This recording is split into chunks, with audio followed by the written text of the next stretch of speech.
পরে আমার আমার মেজো আপু পরে আমাকে বলতেছে এই ফুলটা কার কাছ থেকে এনেছে, আমাকে বলছে যে মামা দিছে। পরে বলতেছে ওর ফুলটা ওকে ফেরত দিয়ে দাও, কারণ যেহেতু আমার বোনের বান্ধবী ওরা ছিল, তো ওরা তো সবই জানে। বলছে যে ফুলটা ফেরত দিয়ে দাও। আমি বলছি আচ্ছা ঠিক আছে। পরে আমি গোলাপটা ফেরত দিয়ে দিছি। পরে আমি বলছি যে এই যে নেন আপনার গোলাপ, আপনার কাছে দিয়ে দিলাম, আমার এই ফুলের দরকার নেই। আমার আপু বলছে এটা ফেরত দিয়ে দিতে, ফেরত দিয়ে দিয়েছে। তো তারপরে উনি অনেক কষ্ট পাইছে। তখন আমি জানি না যে আসলে ভালোবাসা কি। আমার নাম রেশমা। রেশমার বয়স কত? 34। 34 বছর বয়স। জি রেশমা, শুরু করেন এখন একেবারে যেখান থেকে বলার আছে, যেভাবে বলতে চান আপনি। শুরুটা করি হচ্ছে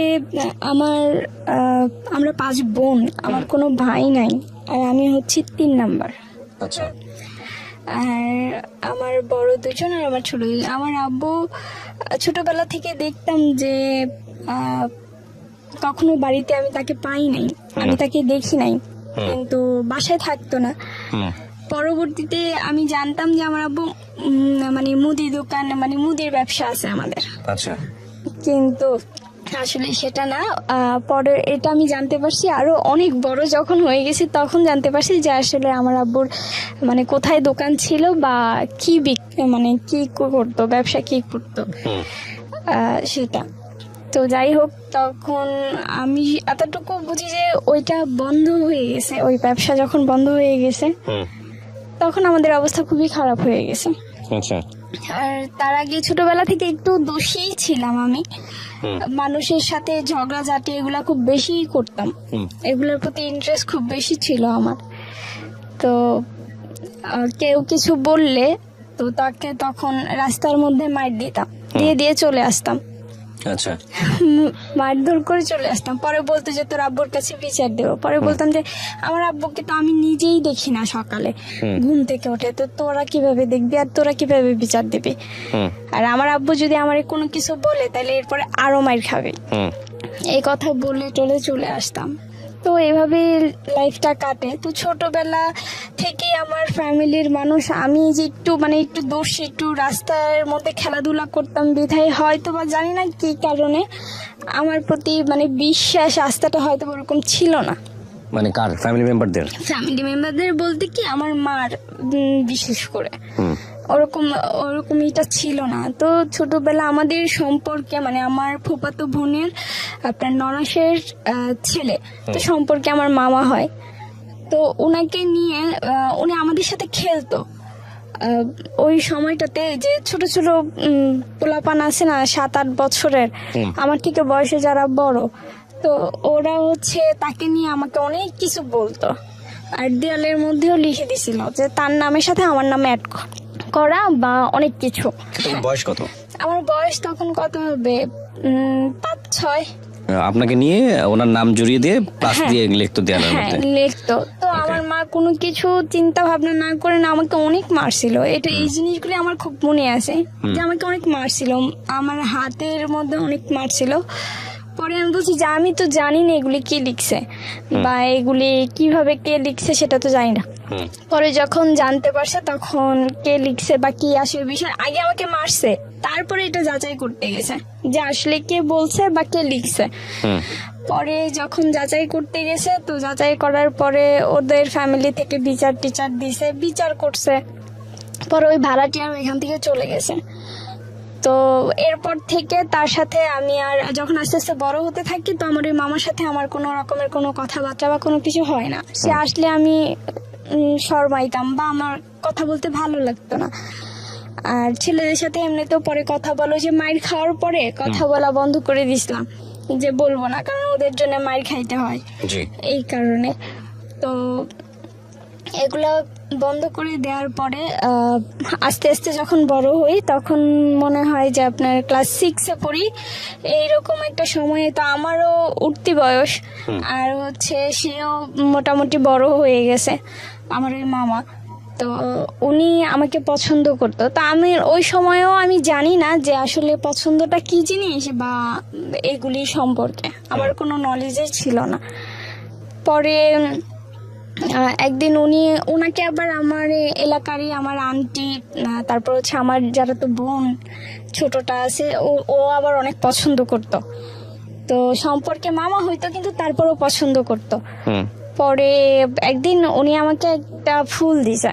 তো আমাকে ফুলটা দেওয়ার আগে উনি বলছিল যে আমার বোন বা আমার আন্টি বলছিল যে মামা এই ফুলটা কার জন্য আনছেন। বলছে আমি যাকে ভালোবাসি এই ফুলটা যার হাতে দেখবা মনে করবা যে আমি তাকেই ভালোবাসি আর তার জন্যই আনছি। হুম তো এগুলা বলার পরে ওরা মানে দেখতেছে যে আসলে কাকে দিবে, ফুলটা কার জন্য আনছে।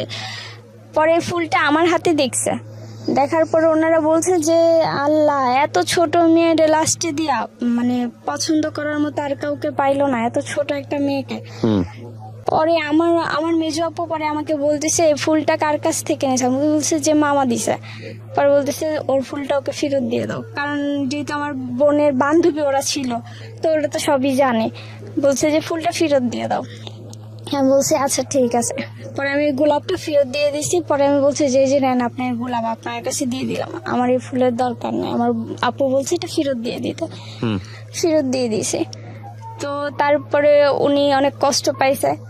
তখন আমি জানি না যে আসলে ভালোবাসা কি।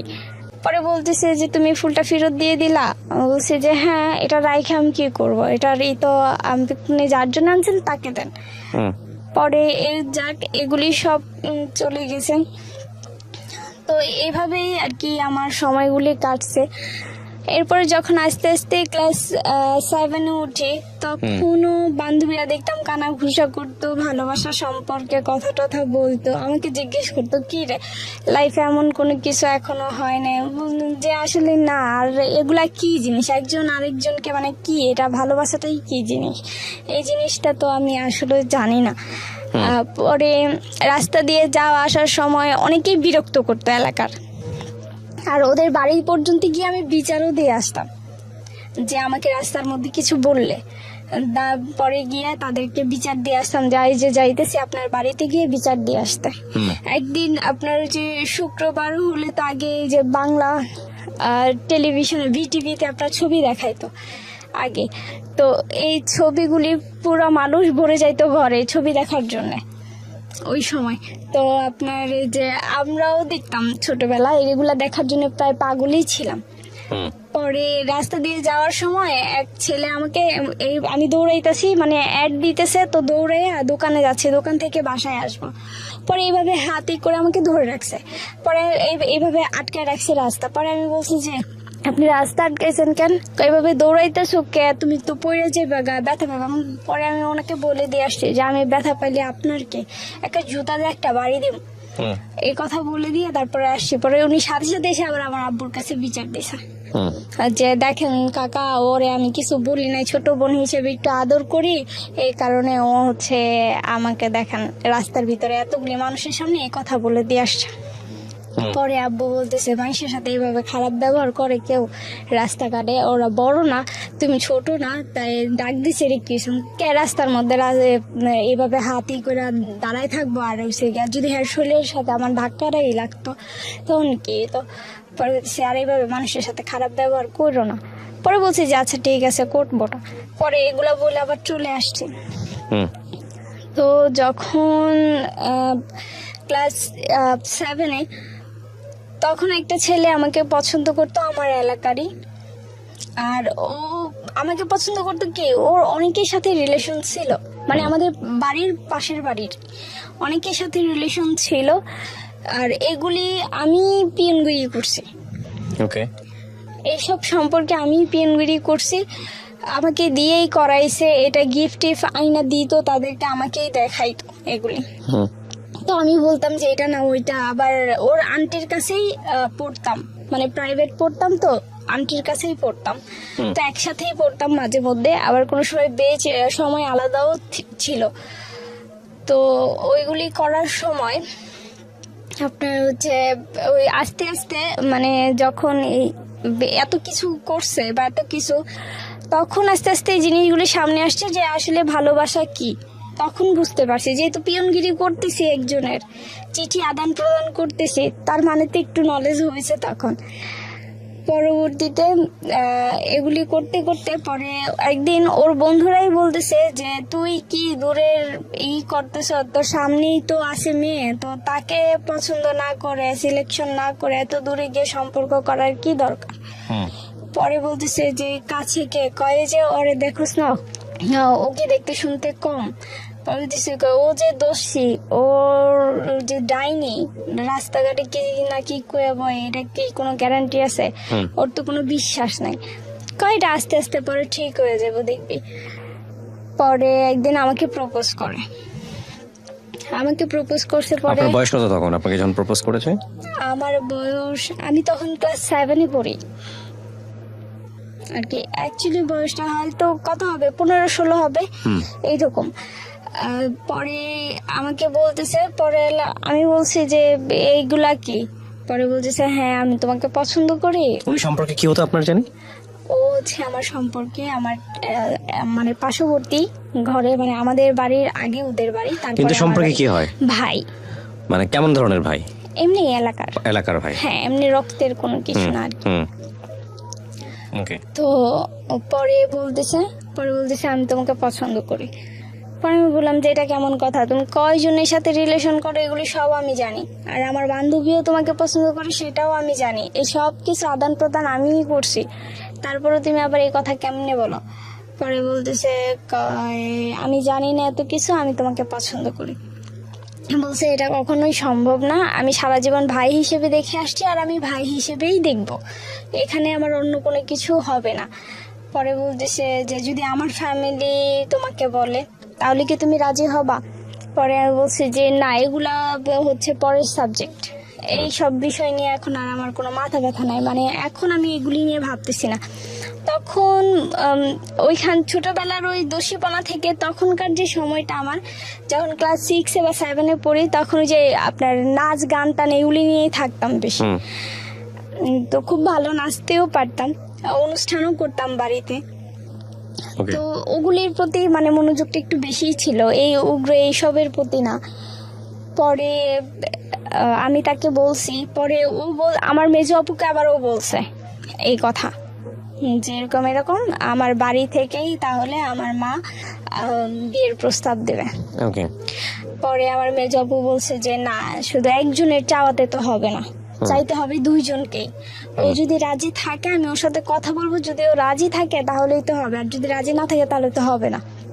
এই কথা বলার পরে সে মানে আমার পিছনে মানুষ লাগায় রাখছে। আমি যখন যেখানে যাই, আমি কার সাথে কথা বলতেছি, কি করতেছি না করতেছি, ও সব ফলো রাখতেছে। ইভেন আমার দূর সম্পর্কেরই এক ভাই হয়, মানে বয়সে আমার বড়ই হবে, তবে তুই তো কারি করি আর কি, এইরকমই। ওর সাথে কথা বলতে দেখে ওকে নিয়ে গেছে, মানে আমার সাথে যাকেই কথা বলতে দেখবে ও তাকেই মারবে। ওর ধরনটা ছিল এইরকম। বয়স কেমন ছিল? ওর বয়স, ও আমার চাইতে বড়, মানে আমার মেজো অপুর এজ আর ওর এজ সমান। আপনার চেয়ে কতটুকু বড়? আমার চাইতে প্রায় 5-6 বছরের বড় হবে। পরে এই কথা বলার পরে আমি পরে ভাবলাম যে না, ও তো যাকে না তাকেই ধরে মারবে, যদি আমার সাথে কথা বলে তাহলে তো এটা ওর ফ্যামিলির জানাইতে হয় বা বিচার দিতে হয়, কারণ জিনিসটা তো গাড়াই যেতেছে এভাবে লুকায় রাখতে রাখতে।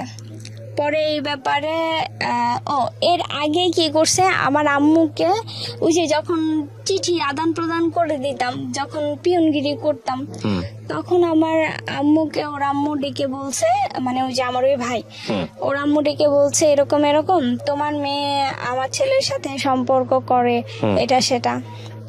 ঢাকায় নিছে আমার মাকে আর আমার বড় বোনকে।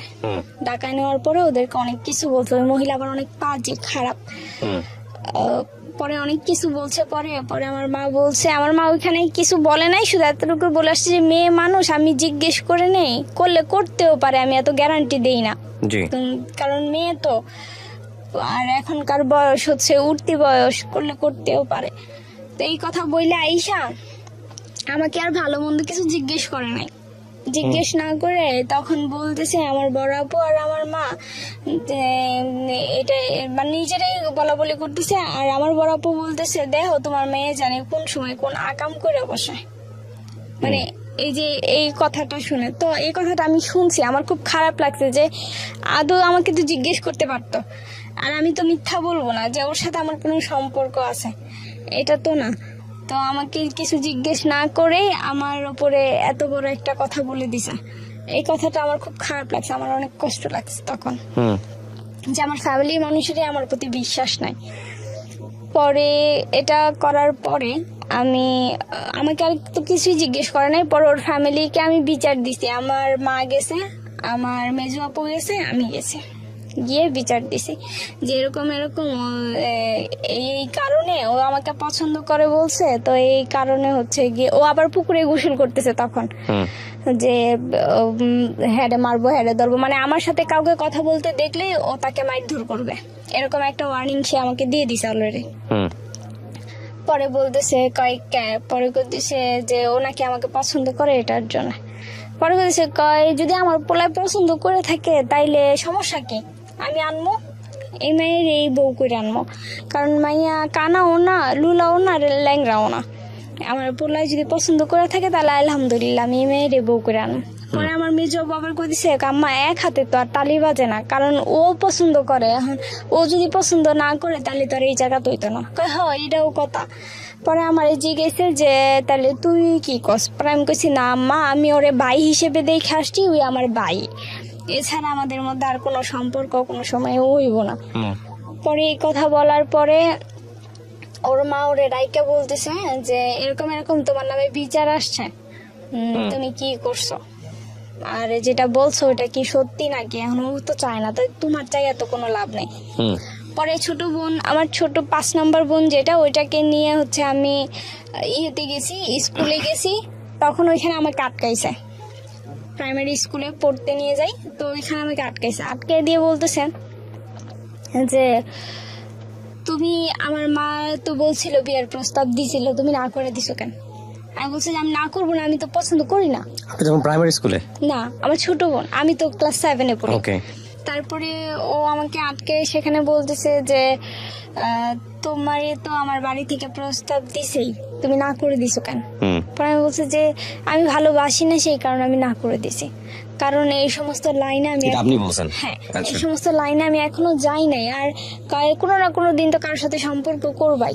আমি বলছি যে যদি কখনো আমার মনের ভিতরে এই জিনিস আসে তাহলে হয়তো বা করবো না কেন, করতেও পারি, কিন্তু এখন তো নাই, এখন তো আর আমি এইসব কিছু নিয়ে ভাবতেছি না। পরে বলতেছে তুমি কাজটা ভালো করো নাই, তুমি না করে দিছো, আমার ফ্যামিলি গেছে। ও কিছু করতো, ছেলেটা কিছু করতো ওই সময়টাতে? না, ওই সময়ও কিছু করতো না, পেশায় কিছুই করতো না, শুধু ওই যে গিটার টিটার এগুলি নিয়ে পড়ে থাকতো আর কি, যখন যেমন চাইতো তখন তাই করতো। ঠিক আছে, এইরকম। তো পরে এই কথা বলার পরে ও বলতেছে আচ্ছা ঠিক আছে, এই কাজটা তুমি ভালো করো নাই। পরে এটা বইলা আমাকে এটা বলে দিল, পরে আমি বাসায় চলে আসছি। ওই দিন রাত্রেবেলা ওর মা ওকে শাসাইছেই না কি করছে জানি না, ও নাকি আপনার বিষ খাইছে। ওকে, বিষ খাইছে, তো এগুলো আমি কিছুই জানি না। বিষ খাইছে, বিষ খাওয়ার পরে নাকি রাত্রে 2টা বাজে ওকে নিয়ে হসপিটালে গেছে, ওয়াশ টাশ করাই নিয়ে আসছে। আচ্ছা। তো ওই যে না করে দিছি, তার ছেলে এই কাজ করছে, এটাই হচ্ছে তার মানে আমার দোষ। আর হচ্ছে এটা নিয়ে উনি অকথ্য ভাষায় মানে গালাগালি, মুখে যা আসছে তাই বলছে, ইভেন আমার বোনদেরকে, আমাদেরকে, মানে আমাকে, আমার ফ্যামিলিকে যা ইচ্ছা তাই বলছে। তো অনেক বছর এটা নিয়ে ওনাদের সাথে এমন কোনো কথা বলি নাই, কোনো কিছু বলি টলি নাই, কোনো সম্পর্ক ওরকম আর ছিল না। পরে এটা চলে আসছি। তো আপনার হচ্ছে যখন আমি ক্লাস 8-এ উঠি, তখন যে আন্টির কাছে আমি পড়তাম, ওই আন্টিরই আপনার বিয়াই হয় আর কি, বিয়াই হয় সম্পর্কে। তো সে হচ্ছে আপনার পেশায় হচ্ছে একজন গিটারিস্ট। ওকে। হ্যাঁ, তার বড় বড় যেহেতু ব্যান্ডের সাথে জড়িত, তার এমন চুল ছিল অনেক বড় বড়। তো তাকে সে আর কি ইটি করতো, গান টান করতো, অত আসতো, কথা টথা বলতো। পরে একদিন তার ইয়ের জন্যে আমাকে একটু বলছিল যে এরকম এরকম, আমি ক্লাস হ্যাঁ, এটা থেকে তখন ক্লাস 9-এ উঠছি আমি। জি। আর ও যে মেয়েকে পছন্দ করে সেই মেয়ে ক্লাস 10-এ পড়ে, মানে আমার এক ক্লাস সিনিয়র সে। হুম। তো তখন হচ্ছে আপনার 9 আর ক্লাস 10, এই 9-এর একজন আর পরীক্ষার হলে আর 10-এর একজন বসায়। আচ্ছা। তো আমি ক্লাস 9-এ, ও ক্লাস 10-এ। তো এইভাবেই করতে করতে আপনার হচ্ছে পরে বলতেছে যে এরকম, আমার ওই আন্টি যার কাছে আমি পড়ি, প্রাইভেট পড়ি, সে আন্টি বলতেছে এরকম এরকম তোদেরকে একটা কাজ দেব। পরে বলছি আন্টি কি কাজ দেবেন? বলতেছে যে এরকম এরকম ও তো একটা মেয়েকে পছন্দ করে, আর মেয়েটা হচ্ছে তোদেরই ক্লাসের, একসাথে মনে হয় পরীক্ষা দেবে, ক্লাস 10-এ পড়ে। হুম। নামটাম সব বললো, মেয়ের বিবরণ দিয়ে দিল। পরে বলতেছি যে কোন শাখার কথাও বলে দিল। হুম। বলার পরে বলতেছে যে ওই মেয়েটাকে দেখবি, যে আসলে মেয়েটা দেখতে কেমন। হুম। বলতেছি যে আচ্ছা ঠিক আছে। তো পরীক্ষার হলে আমি আর আমার বান্ধবী দুইজনই, মানে আমার সিট সামনে আর আমার বান্ধবীর সিট হচ্ছে পিছনে। হুম। আর আমার বান্ধবীর সামনে হচ্ছে গিয়ে আবার ওই মেয়েটা বসা, মানে ওর সিট আর আমার বান্ধবীর সিট একসাথেই পড়ছে। হুম। ও ক্লাস 10-এ, আমার বান্ধবী 9-এ। তো আমরা দেখছি, এখন আমার বান্ধবী ওকে দেখা তাকাই গেছে, মানে মেয়েটা খুবই সুন্দর, হুম। অনেক সুন্দর দেখতে। জি। পরে দেখে তাকায় আছে, আমি কই, পরীক্ষার হলে পরীক্ষা দেওয়া বাদ দিয়ে ওর দিকে তাকায় থাকলে স্যারে তোমার খাতাটা লয়ে যাবো। হুম। পরে চুপ করে রয়েছে, অনেক সুন্দর তো, দেখলে দেখতেই মন চায়। পরে আমি কই কি এমনি তাকায় থাকো না। পরে সত্যি সত্যি স্যার আইসা ওর খাতাটা নিয়ে গেছে, কারণ দেখছো যে ঘাড় ঘুরাই রাখছে ওই পাশে, মনে করছে যে ওটা দেখা লিখতেছে। জি। পরে যখন স্যার দেখলো যে না, ও ক্লাস 9-এ পড়ে, ও ক্লাস 10-এ পড়ে, পরে বলতেছে আবার খাতাটা দিয়ে দিছে, ওরে আবার কিছুক্ষণ পানিশমেন্টও দিছে। তো আমি বলছি, পরে আন্টির আমি বললাম যে আন্টি দেখছি মেয়েটা অনেক সুন্দর। হুম। পরে বলতেছে আর ওই সময়ে আপনার হচ্ছে আমাদের স্কুলে একটা কনসার্টের আয়োজন করা হয়েছিল। তারপরে ওই যে ছেলেটার জন্য যে কথা বলতে করছিলাম, পরে ওই ছেলেটাকে আবার আমার ভালো লাগছে। তার যে সাথে- ছেলেটা আপনার পিছনে ঘুরতো? না না না, তাহলে? ওই যে যাকে যে কনসার্ট করে হুম। আমার আন্টি, যে ছেলেটা আপনার জন্য বিষ খাইলো, ওর কি অবস্থা? ওর অবস্থা ওর মতো। বিষ খাওয়ার পর আপনার সঙ্গে যোগাযোগ নাই? না না, আমার সঙ্গে যোগাযোগ নাই। ওই যে অকথ্য ভাষায় তার ফ্যামিলি গালাগালি করছে, এরপরে তো একটা দূরত্ব এমনিতেই তৈরি হয়ে গেছে। আচ্ছা। পরে গিয়ে ওই ছেলেটাকে, পরে আমি যার সাথে লাইফে জড়াইছি সে হচ্ছে ওর সাথে আপনি জড়ালেন কিভাবে, মানে যার সাথে আপনি লাইফে জড়ালেন, মানে? এই যে এটাই, মানে হ্যাঁ। ওই যে পরীক্ষা দিতে গেছে না, হ্যাঁ। তো ওই থেকে পরে আমাকে বলছিল যে কনসার্টে হবে, তো ওই মেয়েটার কে বলতে যে ওই ছেলেটা ওই মেয়েটাকে পছন্দ করে। হুম। পরে আন্টি আর আমাকে এটা শিখাই দিছে। পরে আমি বলছি যে এরকম এরকম, ওই মেয়েটাকে গিয়েই বলছি যে আপু আপনার নাম কি এটা? পরে বলতেছে হ্যাঁ। পরে আমি বলছি আপনি ওনাকে চিনেন? পরে বলতেছে হ্যাঁ চিনি। পরে আমি বলছি যে উনি তো আপনাকে অনেক পছন্দ করে, আমাকে বলতে বলছি সেটা। হুম। পরে ওই মেয়েটা বলতেছে যে ওনাকে গিয়ে বইলো আপু যে ও আমার পায়ের স্যান্ডেলেরও যোগ্য না। আপনাকে রিপ্লাই দিছে এটা? হ্যাঁ, আমাকে এটা। Okay. পরে আন্টির আমাকে বলতেছে যে জিজ্ঞেস বলছিলাম। পরে আমি বলছি যে হ্যাঁ বলছি। আসলে কি ছেলেটা পছন্দ করতো? হ্যাঁ, মেয়েটাকে? আসলে অনেক পছন্দ করতো এটা ছেলেটা। কি ছেলেটা আপনাকে বলছে? হ্যাঁ, এটা আন্টি সবার কাছেই বলছে। আপনি তো শুনেন না নিজের কানে? আমি নিজের কানে শুনি নাই, আচ্ছা। কিন্তু পরে ওই যে যখন তাকে রিপ্লাই উত্তরটা আন্টি দিতেছিল, তখন আমরা সামনে, মানে আমরা পড়তে বসছি তো তখন। হুম। পরে বলতেছে যে এরকম এরকম তুমি তো এরকম মানুষকে পছন্দ করছো, এখন উত্তর কি দিছে? পরে বলতেছে ওদের কাছে উত্তর দিছে তুমি নাকি তার স্যান্ডেলেরও যোগ্য না। আচ্ছা। পরে এই কথাটা শুনে ছেলেটা অনেক কষ্ট পাইছে, মানে কষ্ট পাইছে, চোখের পানি টলটল করতেছিল আমাদের সামনেই তখন। হুম। পরে দেখলাম যে উনি ওনার কষ্টটাকে হাইড করে গিয়ে উনি হাসতেছে, হুম। মানে চোখের পানিটা নিচে পড়তে দিল না, উনি হাসতেছে। ওনার এই জিনিসটা দেখে আমার খুব, মানে আমার মনটা তখন একটু নরম হয়ে গেছে ওনার প্রতি, হুম। যে মানুষ এরকমও হয়, এত কষ্টের পরে কিভাবে নিজেকে হাইড করে নিল। হুম।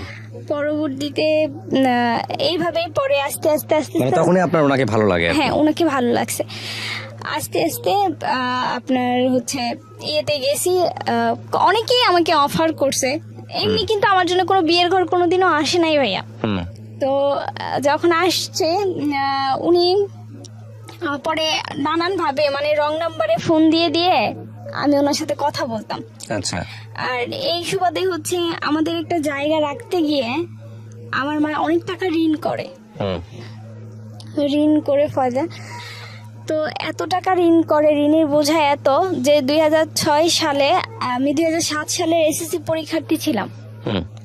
আমি 2006 সালেই আমার লেখাপড়াটা বন্ধ করে দিতে হয়। আমার লেখাপড়াটা বন্ধ করে দেয়। আমার আব্বুর অনেক ইচ্ছে ছিল আমাকে একজন লয়ার বানানোর, আর ওনার কথাতেই আমি তখন আর্টস নিয়ে লেখাপড়া শুরু করি। যখন ক্লাস 9-এ উঠি তখন তো সাবজেক্ট আপনার ভাগ করে দেওয়া হয়, আর্টস, কমার্স, সায়েন্স। তো আর্টস নিয়ে লেখাপড়া করি, যেহেতু বাবার ইচ্ছে একজন লয়ার বানাবে সেই ক্ষেত্রে। তো ক্লাস 9-এ থেকে যখন ক্লাস 10-এ উঠবো তখন আমার লেখাপড়াটা বন্ধ করে দেয় আমার ফ্যামিলি। বলতেছে যে তখন যে জায়গা কিনছে অনেক টাকা ঋণ করছে এই কারণে। পরে বলতেছে যে এইভাবে তুই করতে পারতেছি না, তো একজনকে ভর্তি করলে আবার আরেকজনকে ভর্তি করতে পারতেছি না। পরে বলতেছে তোমার ছোট বোনকে ভর্তি করি, সামনের বছর তোমাকে ভর্তি করাই দেবো। শুধুমাত্র 800 টাকার জন্য আমাকে তখন ভর্তি না করে আমার ছোট বোনকে ক্লাস 7 থেকে 8-এ ভর্তি করে। আর আমাকে হচ্ছে ক্লাস 9-এ আমার পড়ালেখাটা ওইখানে বন্ধ করে দেয়। তখন আমি সবেমাত্র ক্লাস 10-এ উঠছি, ভর্তিটা তখনই হবে। পরে বন্ধ করে দেয়। তো এরপরে আমাকে যখন বন্ধ করে দেয় আমার পড়ালেখা, তো এরপর আমার আব্বু বলে যে আমার মেয়ের পড়ালেখাটা তো বন্ধ করে দিল না, আমার মেয়ের ভবিষ্যৎটা নষ্ট করে দিলা, আমার মেয়ের জীবনটাই শেষ করে দিলা। এই কথাটা আমার আব্বু বলছে। পরবর্তীতে অনেক কষ্ট, এই জায়গা কেনার পরে এমন সময় গেছে ভাইয়া যে আমরা 7টা মানুষ ফ্যামিলিতে, 7 জন মেম্বার, 15 দিন একটানা আপনার শুধু রাত্রেবেলা খাইছি আর দুপুরবেলা না খাওয়া। অথচ আমার ফ্যামিলিতে কোনো দিনও আমার আব্বু কষ্ট কি জিনিস আমাদেরকে বুঝতে দেয় না ছোটবেলা থেকে। কিন্তু এই জায়গা কেনার পর থেকে এইরকম। পরে আমার ফ্যামিলিতে আমার আত্মীয় স্বজনরা পাশাপাশি বাড়ি ঘর, তো সবাই আমাদের চুলাতেই রান্না করতো, আমাদের গ্যাসের চুলাতেই সবাই রান্না করতো। কিন্তু কেউ, আমার ফুপু, আমার যেটা বললেন যেটি বললেন, কেউ আমাদেরকে এক থাল ভাত দিয়ে জিজ্ঞেস করে নাই। আমার ছোট বোনটা তখন মনে হয় 7 বছরের, ও না খেয়ে থাকতো সারাদিন, শুধু রাত্রে খাইতো। তা আমাদের পাশের এক চাচি আছে, উনি আবার জিজ্ঞেস করতো যে আরে মা কিছু খাইছো? পরে বলতো হ্যাঁ খাইছি আন্টি, আলুর ভর্তা আর ডাইল রান ছিল মা, ওগুলা দেয়া ভাত খাইছি। আসলে কিন্তু কিচ্ছু নাই ঘরে খাওয়ার মতো। এইরকম পরিস্থিতিও কাটাইছি। তখন খুবই খারাপ অবস্থা। তারপরে গিয়ে ওকে যখন ওর সাথে আমার রং নাম্বারে কথা হইতে হইতে তখন ও এক সময় জানতে পারে যে আমি ওই মানুষ যে ওর সাথে রং নাম্বারে কথা বলতেছি। পরবর্তীতে আমাদের মধ্যে 6 সালে একটা রিলেশন তৈরি হয়। আচ্ছা। আর রিলেশন বলতে তখন আমি তাকে বলছিলাম যে হ্যাঁ আমি তো কাকে ভালোবাসি সেটা আপনি জানেন। পরে বলতেছে কাকে ভালোবাসো বলো। আপনি জানেন সেটা, আমার আর নতুন করে বলার কোনো দরকার নেই। পরে বলতেছে যে হ্যাঁ আমি জানি সেটা আমি বলছি তো জানেনি, তাইলে তো আর আমাকে এটা জিজ্ঞেস করার কোনো দরকারই নাই আপনার। আর এর ভিতরে তো আমার লেখাপড়াটাও অফ। আচ্ছা। পরে তার সাথে অভাবের কারণে তো আমি তার সাথে যোগাযোগ করব কিভাবে, যেহেতু লেখাপড়া করি না, তো তার সাথে তো আমি বাইরে কোথাও গিয়ে যোগাযোগ করতে পারবো না, দেখা সাক্ষাৎও করতে পারবো না।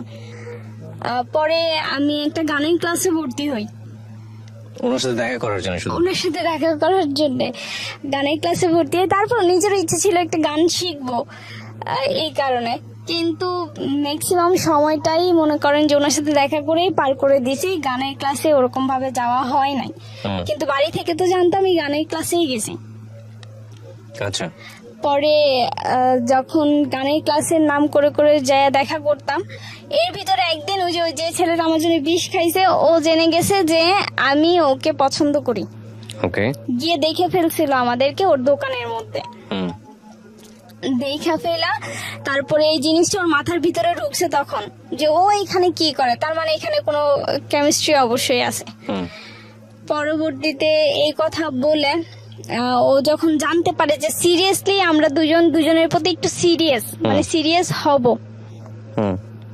ও জানতে পেরে ও হচ্ছে বলছিল এটা যে মামা আমি যাকে পছন্দ করি আপনি তাকে যার জন্য আমি বিষ খাইছি আপনি ওই মেয়েকে কিভাবে অ্যাকসেপ্ট করলেন, আর আপনি তাকে বিয়ে করলে আমি তাকে মামি কিভাবে বলবো। এই কথা বলার পরে ও আমার সাথে আর কোনো যোগাযোগ করে নাই। ওকে আপন ভাগিনা ছিল না। আচ্ছা। ও আমার মানে আপন না, কিন্তু আবার আপনের চাইতে আবার কমও না। ও আর আমার সাথে কোনো যোগাযোগ করে নাই। তাহলে আপনার বয়ফ্রেন্ড যোগাযোগ বন্ধ করে দিয়েছে? হ্যাঁ, যোগাযোগ সে বন্ধ করে দিয়েছে। এরপরে 2008 সালে সে আমাকে ফোন দিয়ে একদিন বলতেছে যে এরকম এরকম আমার তো বিয়ে ঠিক হয়ে গেছে, ফ্যামিলি থেকে আমার বিয়ে। সে 6 সালে আমাদের সম্পর্ক, 8 সালে সে বিয়ে করে ফেলে। তো সে বিয়ে করার পরে আমি একেবারেই অন্যমনস্ক হয়ে যাই। আমার নিজের মধ্যে কোনো কিছু কাজই করতেছিল না, যেহেতু আমার লেখাপড়াও বন্ধ, সেহেতু ও বিয়ে করে ফেলছে। তো আমার মানে অন্যরকম একটা পরিস্থিতি হয়ে গেছিল, মনের মধ্যে কাজ করতো যে আমি একটা কিছু করে ফেলবো। তখনও সুসাইড করার চিন্তা ভাবনায় ছিলাম যে করতেও গেছি কয়েকবার, কিন্তু আমি তো জানি যে আমার এই সম্পর্কের কথা অলরেডি সবাই জানে, পুরো এলাকার বেশিরভাগ মানুষই জানে। তো তখন যদি আমি কিছু করি তো সবার আগেও যে ওই ছেলেই বলবে, ওই ছেলের ফ্যামিলিই বলবে যে ওর মেয়ে বিষ খেয়ে মরছে, ওই ছেলে বিয়ে করে ফেলছে এই কারণে। তো আমি তো মরে যাব, এটা শেষ, রফা দফা হয়ে যাবে। কিন্তু আমার আব্বু যে বেঁচে থেকেও মরে যাবে, এই কথাগুলি কিভাবে সে মেনে নেবে? সে তো এটা সহ্য করতে পারবে না। এগুলির কারণে আমি আর কিছু করি না। যতবারই কিছু করতে চাইছি আমার আব্বুর জন্য আর করতে পারি না, কারণ আমি আমার আব্বুকে অনেক বেশি ভালোবাসি। পরে ওইখান থেকে আমি আর কিছু করলাম না আমার লাইফে। আমি একেবারেই চুপচাপ, একেবারেই স্তব্ধ হয়ে যাই। আমি অনেক কান্নাকাটি করছি, আর আমাকে সবাই বুঝেছে যে তুমি ওকে জিজ্ঞেস করলা না কেন যে ও তোমার সাথে এরকম কেন করলো।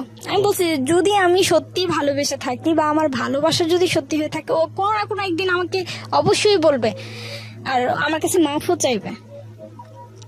পরে বলতেছে ওর পরে জানতে পারি যে ওর একটা মেয়ে হয়েছে, প্রথম আপনার মেয়ে হয়ে মেয়ের হার্টে ব্লক হয়েছে। ব্লক হওয়ার কারণে সে ওই মেয়েটা মারা গেছে। পরে একদিন রিক্সার মধ্যে সে আমাকে বলছে এই কথা, তুমি শুনছো? পরে আমি বলছি পাপ কখনো বাপকেও ছাড়ে না। আমি ওনাকে এই জবাবটা দিয়ে আসছিলাম। আর আমি নামাজ পড়তে বসেও কান্নাকাটি করতাম আর বলতাম যে আল্লাহ গো, আমার মনটা যে ভাঙছে কোনো কারণ নেই, তখন তো আমি জানি না তো কি কারণে সে এরকম করছে, যে ভাঙছে তার বিচার তুমি করো, তার সে যাকে সবচেয়ে বেশি ভালোবাসবে ওই ভালোবাসা মানুষটাকে তুমি কানে নিয়ে যাও, যাতে সে বোঝে যে ভালোবাসা হারাইলে কেমন লাগে, ওই মানুষটাকে কষ্ট দিলে কেমন লাগে, এই জিনিসটা তাকে বোঝায়ও। তো আমি জানি না তো এই ডাক কবুল হয়েছে কিনা, কিন্তু তার আমার মনে হয় যে হয়ে গেছে কবুল। পরবর্তীতে যখন একাকিত্ব সময় থাকি, এর ভিতরে আমার জ্যাঠাতো বোন মানে মেজো, ওর হাজব্যান্ড, তারপর হচ্ছে ও, মানে রাস্তার ভিতরে আমার ওই জ্যাঠাতো বোনের হাজব্যান্ডের সাথে ওই আকাশ আমাকে দেখছে। আচ্ছা, আকাশ নামে একটা ছেলে? হ্যাঁ, সে আমাকে দেখছে। দেখার পরে সে জিজ্ঞেস করছে এই মেয়েটা কে। সে বলছে যে ও তো হচ্ছে আমার শালিকা হয়। এটাই, কিন্তু তখন আমি জানি না, আমি তাকে চিনিও না। তো পরবর্তীতে বলছে ওকে আমার ভালো লাগছে। এইটাই হচ্ছে মানে সূত্র। এই সূত্র ধরেই আমার যারা তো বোন, তারপর হচ্ছে তার হাজব্যান্ড ওই আকাশের কাছ থেকে আমাদের ফ্যামিলিতে অভাব অনটন, খাবার নাই, এটা নাই সেটা নাই, এগুলা বলে বলে অনেক টাকা পয়সা খাইছে। ওকে, মানে ও কাছ থেকে নিয়ে আসতো? হ্যাঁ, নিত আমাদের কথা বলে, আর ও দিত। ঠিক আছে, ও দিত, কিন্তু এগুলি কিছুই আমি জানি না। ওকে, আমি এই সম্পর্কে কিছুই জানি না। আর ওই আকাশকে হচ্ছে গিয়ে আবার একজন এলাকারই একজন প্রতাপশালী লোক, সে হচ্ছে ছোটবেলা থেকে পালছে, নিজস্ব কোনো বাড়ি ঘর এখানে কিন্তু নাই, কিন্তু ওই লোকের দাপটে সে আমার সাথে যা করার করছে। অনেক টাকা পয়সা ছিল আর অনেক আদর করতো, তো এই কারণে আরো বেশি করতে পারছে। ওকে, পরে এই কথা বলার পরে ওনারা টাকা পয়সা খাইছে, এটি করছে। একদিন আমাকে নিয়ে গেছে, আমার যারা তো বোন বড়টার বাড়িতে ঢাকাতে, ও তো ওর বাড়িতে আমরা সবাই বেড়াতে যাই। সেই সুবাদে হচ্ছে আস্তে আস্তে একটু দেরি হয়ে গেছিল। পরে আমার ওই দুলা ভাই আর আমার ওই বোন বলতেছে যে এরকম এরকম তুমি হচ্ছে গিয়াতে এত রাত্র হয়ে গেছে, এখন আর বাড়ি যেতে হইব না, কালকে সকালেই যাও, আজকে তুমি এদিকেই থাকো।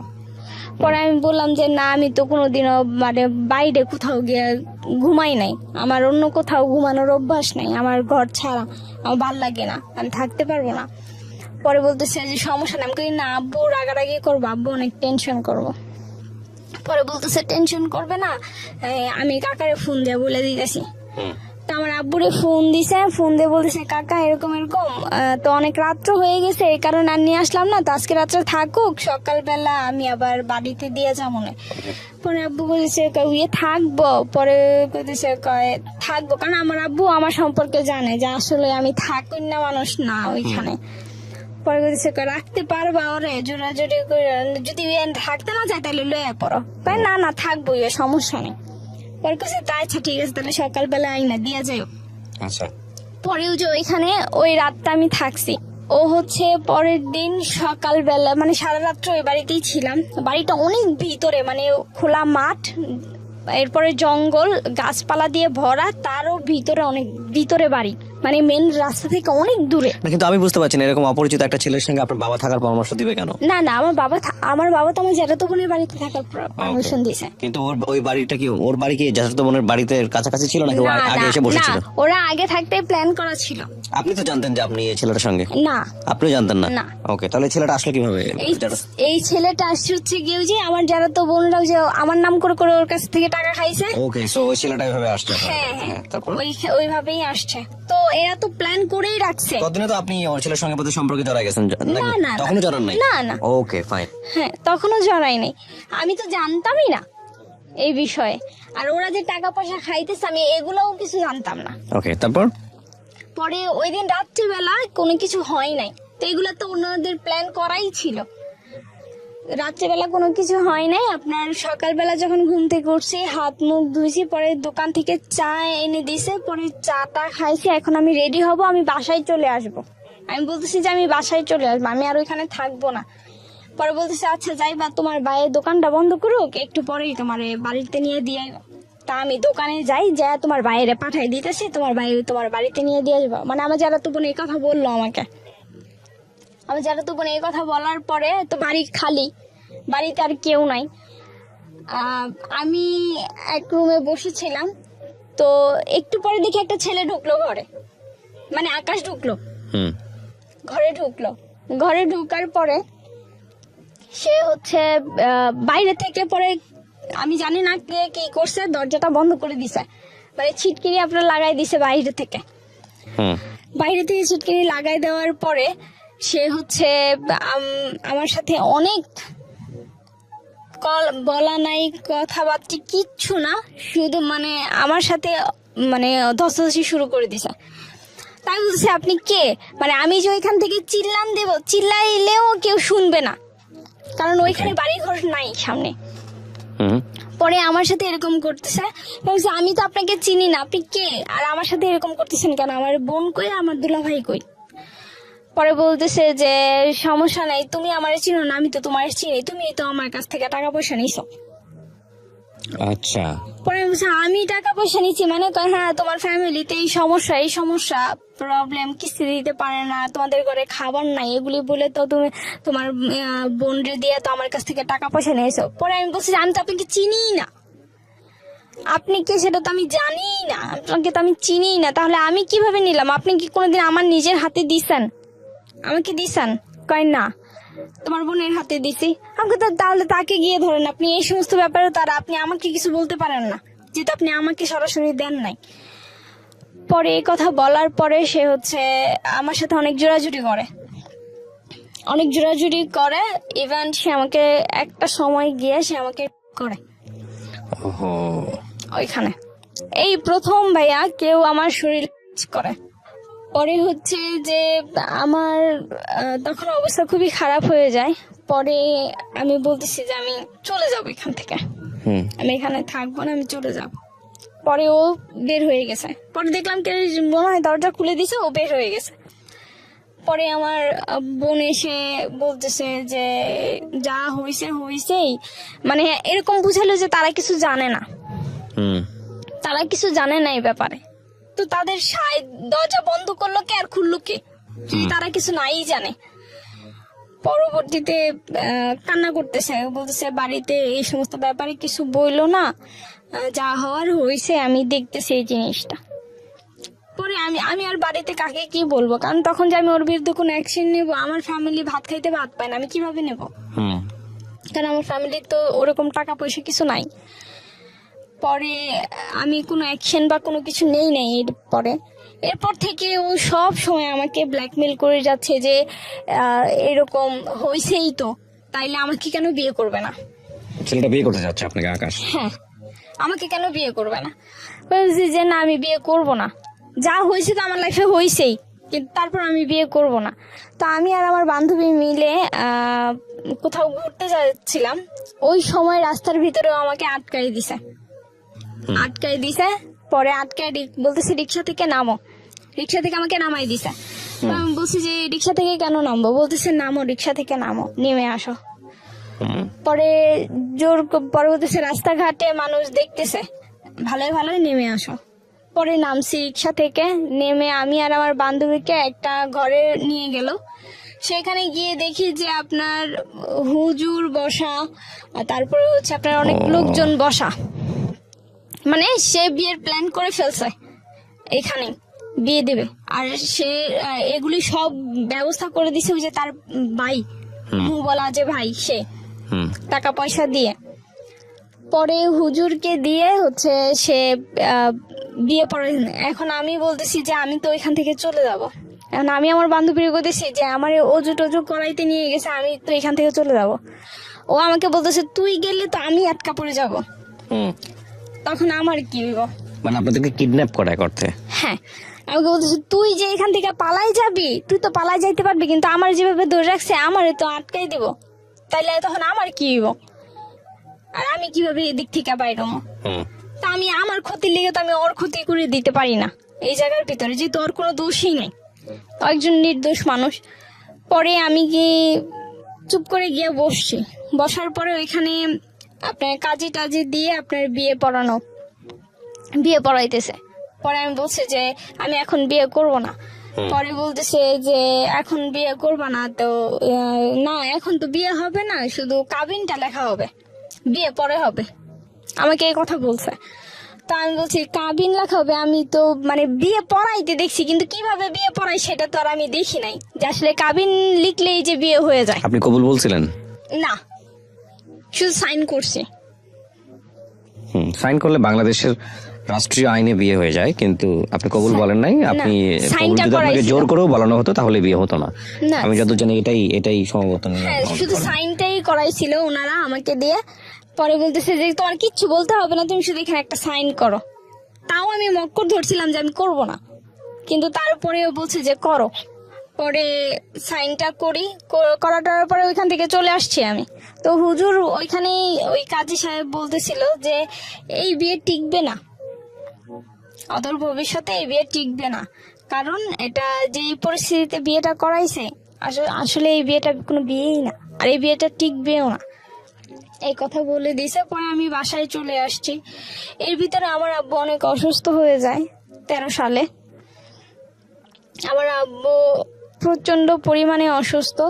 আমার আব্বুর চিকিৎসা যে করাবো ওই টাকাটাও ছিল না ভাইয়া, যে কিভাবে চিকিৎসা করাবো। তো যে বিয়ে করাইছে, ওই যে আমার ওই ভাসুর সম্পর্কে, যে আমার ভাসুর হয়, সে হচ্ছে আমার আব্বুর চিকিৎসার সম্পূর্ণ খরচ দিছে।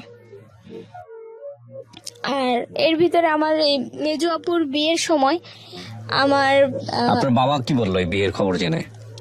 আমার আব্বু তখন অনেক অসুস্থ। যখন আমার এই বিয়ের খবরটা শুনে, আমার আব্বু অনেক অসুস্থ তখন। থানা পুলিশ করে নাই? না, আমরা ওই যে বললাম ভাত খাইতে ভাত পাই না, থানা পুলিশ কিভাবে করবে? আর আমার আব্বু তো অসুস্থই হয়ে গেছে। আপনার ভাই ছিল কোনো বড় ভাই? না, আমার কোনো ভাই নেই। ওকে। আমরা 5টা বোনই। পরবর্তীতে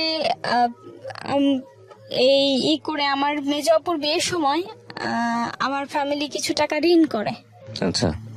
তো সেই ঋণ শোধ করবে কিভাবে? আমার যারা তো বোন বড়টার কাছ থেকেই টাকা নিয়েছিল। হুম। তো আমার ওই বড় যারা তো বোন আর কি অনেক কিছু বলছে আমার আব্বুকে যে টাকা নিয়ে টাকা দিতে পারে না, উনি দিছিল। পরে উনি আবার অনেক কিছু বলছে, আমার আব্বু অনেক কান্না করছে। তো আমার আব্বু বলছিল যে জায়গাটা বিক্রি করে দিই, এই জায়গায় কিনে এত কষ্ট এত সমস্যা, এই জায়গাটা বিক্রি করে দিই। তো আমার মা বলছে যে না, এই জায়গা বিক্রি করবো না, জায়গার ভিতরে কি আছে আমি দেখে ছাড়বো। ঠিক আছে, পরে এই জায়গা বিক্রি করে নাই। আর আমার আব্বুর এমন অবস্থা, তাও আমার মা জায়গা বিক্রি করবে না। যে আমার আব্বুর চিকিৎসা করাইতে পারতেছি না, তাও আমার আম্মু জায়গা বিক্রি করবে না। পরে উনি আমার ওই ভাসুরি আমাকে টাকা পয়সা দিয়েছে। আমি 40 দিন পর্যন্ত আমার আব্বু জীবিত ছিল। ওকে। 40 অসুস্থ হওয়ার 40 দিন, একেবারে যেদিন পুরো 40 দিন, ওই দিনই আমার আব্বু মারা গেছে 13 সালে। আচ্ছা। আমার আব্বু মারা গেছে। তো যেদিন আমার আব্বু মারা গেছে ওই দিন ওইটা আমার সাথে ফিজিক্যালি কিছু করছে। যেদিন আমার শোক, আমি আমার জীবনের সবচাইতে প্রিয় মানুষটাকে হারাই ফেলছি ওই দিন। পরের দিনও আমি ওই দিন তো কিছুই বলি নাই, আমি শুধু বলছি যে আল্লাহ এমন একটা জানোয়ারের সাথে তাও মিলাই দিলা তো দিলা, এমন একটা জানোয়ারের সাথে যে আমার বাড়িতে আমার আব্বু মারা গেছে, তারপরও সে আমাকে ছাড়লো না। পরে আবার সে হচ্ছে গিয়ে পরের দিন আবার, মানে যেদিন দ্বিতীয় দিন, ওই দিন আবার চাইতেছে। আপনি কি তখন শ্বশুর বাড়িতে, মানে ওনার সঙ্গে সংসার করেন? না, ওনার সাথে সংসার তো আমার মনে করেন যে ঠিক মতো হইতোই না। ও কিন্তু আমার বাড়িতেই থাকতো। ওকে। আমার বাড়িতেই আমাকে রাখছে, আমার বাড়িতেই থাকতো। পরের দিন যখন হচ্ছে পরের দিন আবার যখন এরকম করতে চাইছে, কিন্তু করতে পারে নাই, কারণ আমি আলাদা ছিলাম না, সবাই একসাথে খাটের মধ্যে ঘুমাইছিলাম। তখন করতে পারে নাই বিধে একসাথে ছিলাম, আলাদা রুম তাকে কেন দিলাম না, এই কারণে সে ওই দিন আমাকে মেরে গেছে। আর আমার সাথে আমার বড় আপু, আমার খালা, আমার আম্মু আর সবাই বসা, মানে সবাই শুয়ে রয়েছে একসাথে ঢালা বিছনা করে। তো হঠাৎ করে ঘুষির আওয়াজ পাইছে, আমার কপালের মধ্যে সে ঘুষাইতেছে, মারতেছে আমাকে, জানোয়ারের মতো অত্যাচার করতেছে। পরে শুধু এই কারণেই যে আলাদা রুম কেন হইলো না, সে কেন কিছু করতে পারলো না, এটার জন্য। পরবর্তীতে সে হচ্ছে আমাকে মারছে। পরে আমার আপু সজাগ হয়ে গেছে, পরে আমার আম্মুও সজাগ হয়ে গেছে। পরে আমাকে ওইখানে মাইরা টাইরা রাইখা তারপরে সে চলে গেছে। চলে যাওয়ার পরে সে হচ্ছে আপনার পরে যেদিন 4 দিনের খরচ করবো আমার আব্বুর, ও সেদিন আসছে। পরে আমার যারা তো বোন বলতেছে যে কি জানি কয়, ও বাড়িতে গিয়ে বলছে তোমারে না কেমন ভাবে মাইরা গেছে। পরে আমি বলছি যে এই যে নাকের ফুল এই যে খুইলা ফালাই দিলাম, আমি মনে করবো যে আমার হাজবেন্ড নাই, মারা গেছে। ওকে। আমি নাকের ফুল খুলে ফেলে দিলাম। পরে কইতেছে কয় না এই করো না, ও অনেক অনুতপ্ত, যে এমন একটা সময় আমরাও গালাগালি করছি, এখন কি করবা তুই। পরে আমার ওই দুলাভাই কইতেছে তুই আমার অভিশাপ দিস না, তুই অভিশাপ দিলে আমার অভিশাপ লাগিয়ে যাবো, কারণ তোর জীবনটা নষ্ট হওয়ার পিছনে হাত আমারই। আমার ওই দুলাভাই আবার এই কথা বলছে আমারে। বলছি না আমি অভিশাপ দিব কি, আমি কি ওর অভিশাপ দিতাম, এটা আমার ভাগ্য, আমার কপালে ছিল তাই হয়েছে, এটা বলে কাটাই দিছি কথা। পরবর্তীতে হঠাৎ করে আমি 17 সালে আপনার স্ট্রোক করি। এর ভিতরে তো আমাকে শারীরিক মায়ের ধৈর্য এটা সেটা করতোই, ঠিক আছে। তো একসাথে অনেকই মানে থাকি নাই, 3 বছরের বিয়ে হইলেও কিন্তু একসাথে থাকা খুব কমই পড়ছে। আর যখনই করতো যে আমি মাথা ব্যথার যন্ত্রণায় যে টিপটিন ওষুধটা খাইতাম, তো এটা খাইলে শুধু ঘুমাইতাম, তখন আর আমার হুঁশ জ্ঞান থাকতো না, যা হওয়ার তখনই হইতো। এর ভিতরে আমি সজাগ থাকা অবস্থায় কোনো সময় কোনো কিছু হইতো না আমার সাথে। যাই হোক, পরে 17 সালে আমি হঠাৎ করে আমি অসুস্থ হয়ে যাই, আমি স্ট্রোক করি। ওকে। আমি এত অল্প বয়সে আপনি স্ট্রোক করেন? হ্যাঁ, আমার হাতে পায়ে প্যারালাইসিস সমস্যা এখনো আছে, ঠিক হয় না এখন। তারপর 17 সালে আমি স্ট্রোক করি। স্ট্রোক করার পরে আপনার হচ্ছে আমি অনবরত বমি করতেছিলাম। ও কিন্তু পাশে শুয়ে আছে ঘরে, ও শুয়ে আছে অন্য ঘরে, আর আমি বড় ঘরে আমাদের। ও একবারের জন্য উঠে আসে নাই, এসে দেখে নাই যে আসলে আমার কি অবস্থা, যেহেতু আমার ঘরে কোনো পুরুষ মানুষ নাই, আমাকে হসপিটালে কে নিয়ে যাবে। আমি এত পরিমাণে বমি হইতেছিল, তখনই আমি বুঝতে পারছি যে আমার এক সাইড এখানেই চলে যাচ্ছে, কারণ আমি উঠে দাঁড়াইতে পারতেছিলাম না, আমার এই বোধ শক্তি আমি হারাই ফেলছি বাড়িতে থাকতেই। হসপিটালে পরে ভিক্টোরিয়া নিয়ে গেছে, ওইখানেও ইমার্জেন্সি, শুধু আমার এতটুকু মনে আছে যে একটা স্যালাইন পুশ করছে আমাকে, আর কিছু না। এরপরে হচ্ছে গিয়ে ওইখান থেকে ট্রান্সফার করে দিছে আপনার ঢাকা মেডিকেলে নিয়ে গেছে। পরে ওনারা ইঞ্জেকশন দিল, চিকিৎসা ট্রিটমেন্ট ওনারাই শুরু করলো। পরে বমি কমে না বিধায় ওনারা কি যেন একটা ইঞ্জেকশন দিল, পরে বমিটা আস্তে আস্তে কমছে। পরবর্তীতে যখন হাত পায়ে আপনার সার দিয়ে দেখতেছে যে আসলে আমার কোনো বোধ শক্তি কিছু আছে কিনা, কিন্তু আমি বুঝতে পারতেছিলাম যে আসলে আমার কিছু হয়ে গেছে, এখানে অনেক বড় ধরনের ক্ষতি হয়ে গেছে। পরবর্তীতে ওনারা বললো যে আসলে হাতে পায়ে প্যারালাইজের সমস্যা হয়ে গেছে। প্যারালাইজ বলতে এক সাইড পুরাই, শুধু হাত পা না, পুরো এক সাইড। পরে 25 দিন হসপিটালে আমি ভর্তি ছিলাম। 25 দিন, এই 25 দিন হসপিটালে ভর্তি থেকে যখন হসপিটালে শুধুমাত্র খরচ দিয়েছিল আপনার, এই হসপিটালে এত টাকা পয়সা খরচ গেছে, শুধু 7,000 টাকা দিয়েছিল, আর সম্পূর্ণটাই ঋণ করা আমার ফ্যামিলির। আর আমার আব্বু মারা যাওয়ার পরে অফিস থেকে 2 লাখ টাকা পাইছিল, তো ওইটা দিয়ে ঋণ টিন যা ছিল সব শোধ করছিল। পরবর্তীতে যে আমার জন্য আবার ফিরে ঋণ করা।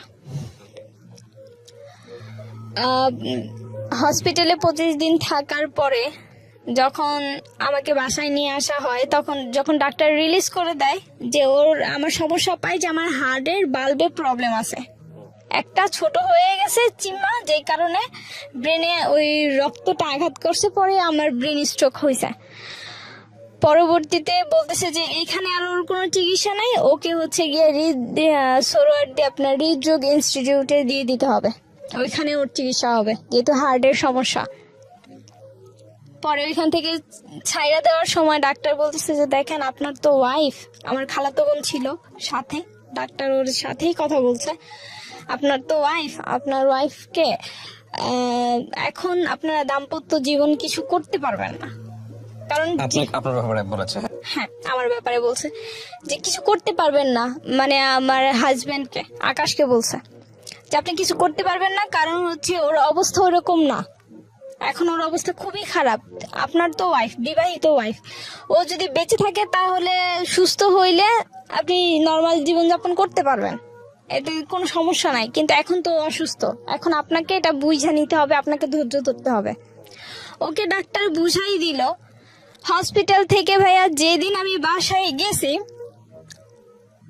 ওই দিনই ও আমার সাথে আবার, অথচ আমি নড়তে চড়তে পারি না, আমি পুরাই অসুস্থ, আমার নড়ার ক্ষমতাও তখন নাই।